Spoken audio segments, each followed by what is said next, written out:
January 27. Luke chapter 24, verse 27.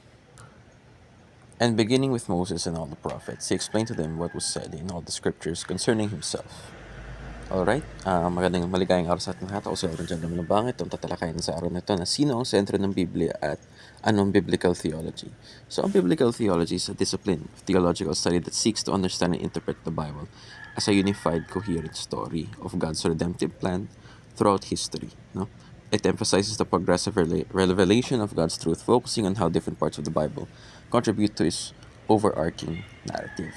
So, yung unang kailangan natin pag-alamin sa biblical theology is ano yung pagkakaiba ng biblical theology sa systematic theology.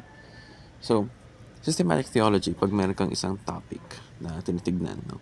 Sa paksa, yun lang yung hinahanap mo sa simulang Genesis, yun yung hanapin mo.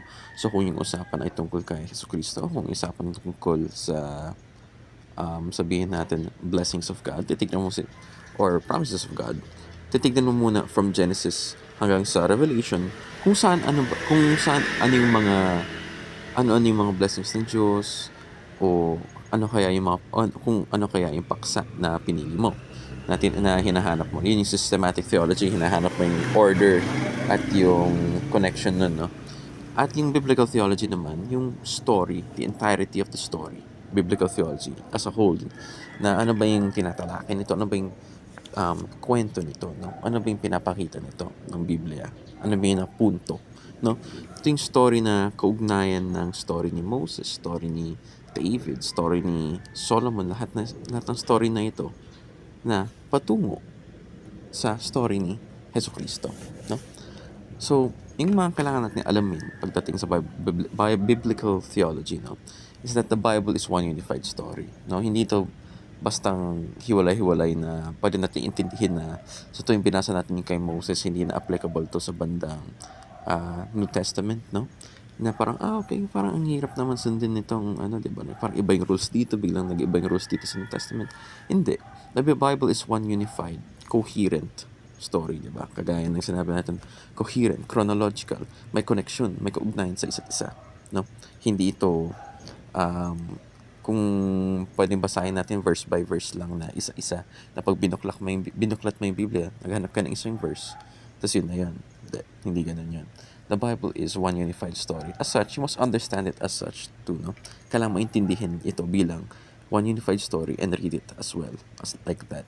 Hindi naman pwedeng ganun na one verse lang, no? So, next is the Bible is about Jesus Christ, no?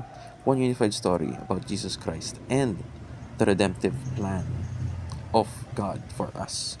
So, it's about Jesus Christ. Paano natin alam na yung Biblia ay nakasentro kay Jesucristo?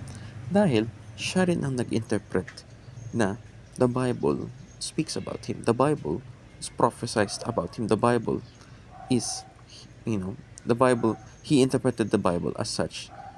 No? So makita, and beginning with Moses and all the prophets, He explained to them what was said in all the scriptures concerning Himself. So siya yung hinahanap talaga, the Messiah, salvation. And that is how the Bible is supposed to be interpreted, no? The story of God's redemptive plan, the Messiah, no? Kung saan pa tayo niligtas, binigay si Jesucristo sa atin. Una pa lang, yun na yung agad eh. Yung di ba?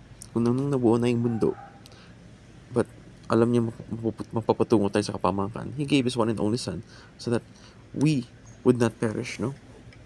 And that instead we would have eternal life. And through His perfect life na binuhay niya at namatay siya para sa atin, kinuha niya, inangkin niya lahat ng kasalanan ng mundo. Sa ganun, tayo niligtas. At tayo yung nakita na bilang righteous, no? At siya yung naging, He became sin, while us we became righteous, no? So the Bible is a story of redemptive plan of God talaga.